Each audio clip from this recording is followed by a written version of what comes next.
So this first one, EA struggles with the perception that they are the bad guys. This is pretty good. So Matt Bilby, the VP of Strategic Growth at EA, recently has said that, and I quote here, 25 years at EA, and I still struggle with the external perception that we're just a bunch of bad guys. We love making and playing games. Unfortunately, when we make mistakes on games, the world knows about it because it's of a size and scale. EA's had a year full of mishaps. They've had Anthem company-wide layoffs, and they've also had that recent surprise mechanics blunder, which is the best. Me personally, I think I get what Matt Bilby is saying here, and I get that it probably is tough to bring passion to work every day when a significant portion of the gaming community pretty much hates you. And I use the word hates. I don't think that they dislike them. I think that people really do just hate EA. But I think EA has to understand, and this is something that we've talked about before, they're bringing a business aspect to video games, and they're trying to monetize these games in such a way. And I understand why they're doing it. I know that they want to have the best financial year that they can, year in and year out. But video games at the end of the day are a form of art, and you can't just monetize this and make them into these digital products that like everybody wants to do, because they're not just this commodity that can just be bought and sold without care. And I think that that's the thing that they always miss. They're just a bad guy, straight up. No, I am in agreement with Matt. They do miss that. I mean, it's pretty simple to understand. I don't know why they can't get it. I don't like the guy's name, Matt Bilbay or whatever. I don't even like his name. I think the biggest issue is a lot of the big companies have just lost the connection to the consumer, and because they're too worried about the microtransactions or a constant revenue stream from their games, they're focused on the business aspect, and they kind of lost the touch. You know what I mean? Video game companies are so much more business oriented now, and focused on returning money to shareholders, all the AAA companies, of course. I'm not talking about it, but they're so focused on that. I think a lot, and even the people that are in charge of them now, in the past, the people that were in charge of them were developers or created the games, or real, really into them.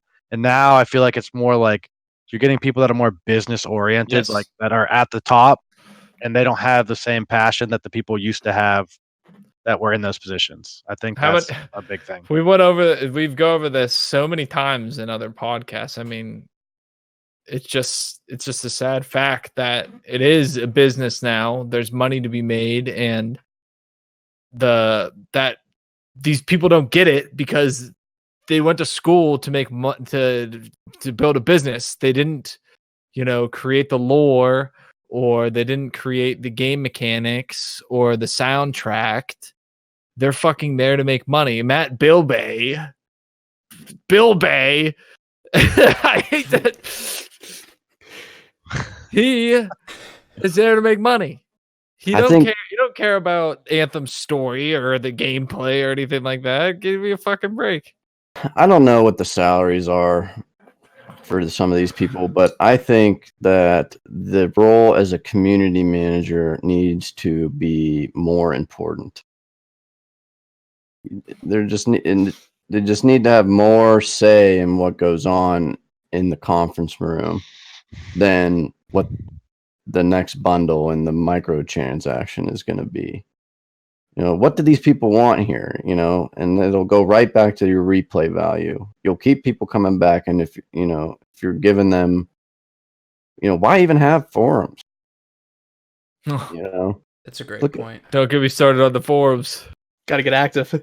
These community managers take so much shit on these forums when a game comes out and it doesn't please their audience, and they're just there, trying to just quell this fire on, we'll use the failures as an example, but they're the ones there listening to the people who, the game is being sold to in the end. And I think that, just to make my point, is that a community manager, I think, is far more important than a PR guy when you're coming out with a video game. That's That's a good.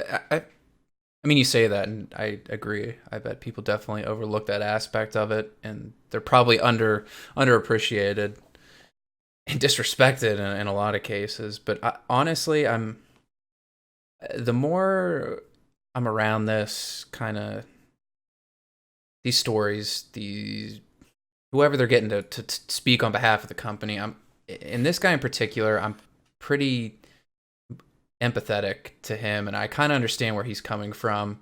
Mm-hmm. He's been there for 25 years, and 25 years ago, EA was not a villain. They were not the bad guy. It was a completely, I imagine it was probably a completely different company back then, and it's probably really hard for this individual who's been there for so long to come to terms with.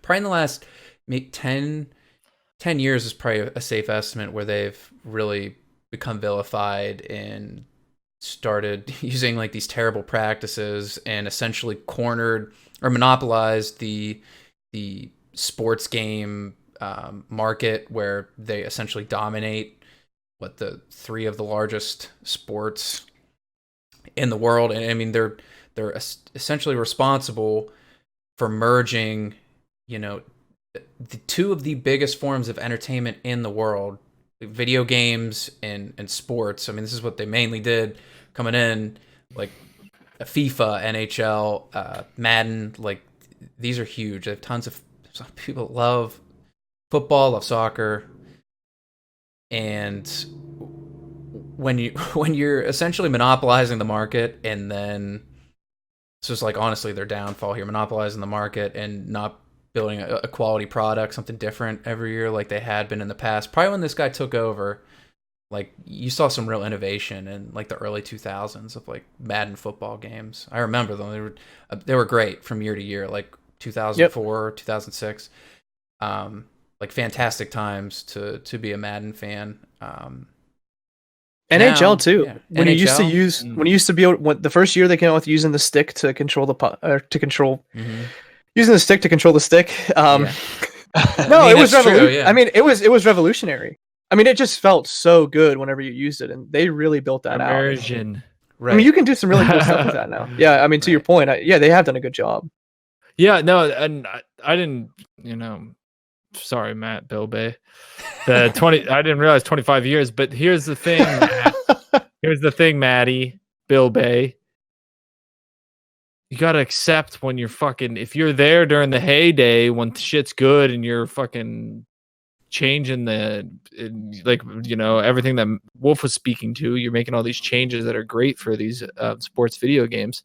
Like, you got to be able to fucking accept when you're shit in the bed. That's true, yeah.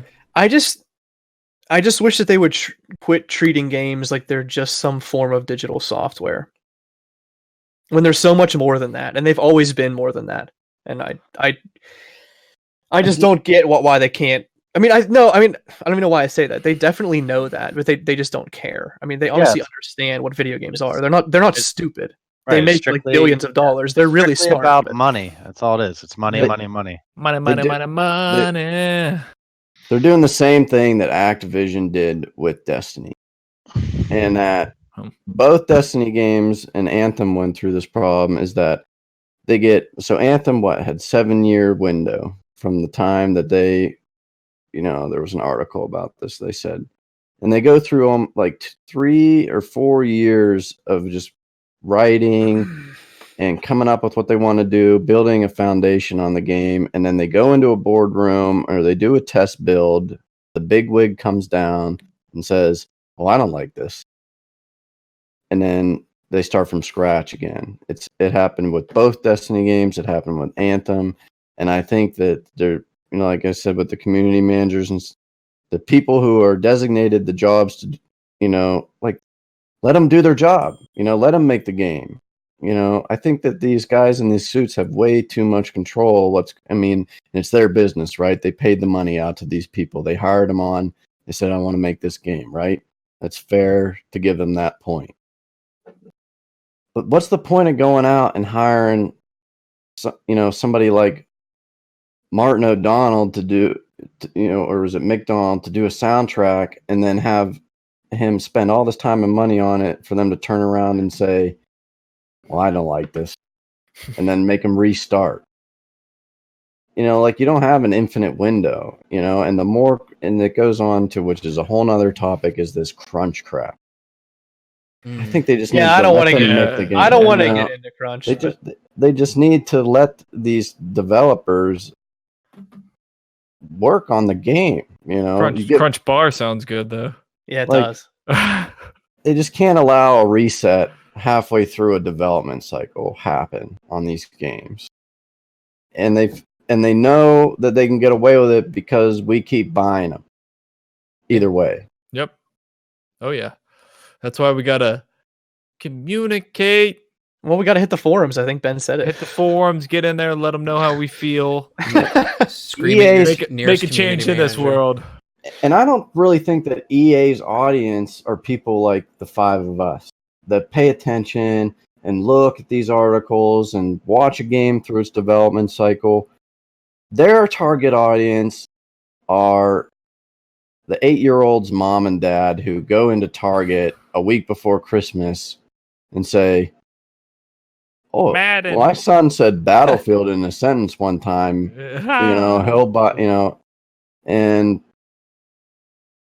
I mean, you can't count for these millions and millions of numbers and that be all of them, right? But I feel like the EA's target audience just isn't us anymore. Kind of like Fortnite. They know they don't need to audience. satisfy us for little the game to be like that. poo-poos. Publisher said that Black Ops 4 was a failure in terms of Well, I think made. we've talked about this before. EA is just so popular that, and so is Call of Duty, that it doesn't matter if 20% of your audience hates you, if 80% are going to buy it regardless, Exactly. then you make enough money. It's just the numbers are too great. The audience is too big. The industry is too. That's what we talk about so much. The industry is just. It's way too big. Yeah.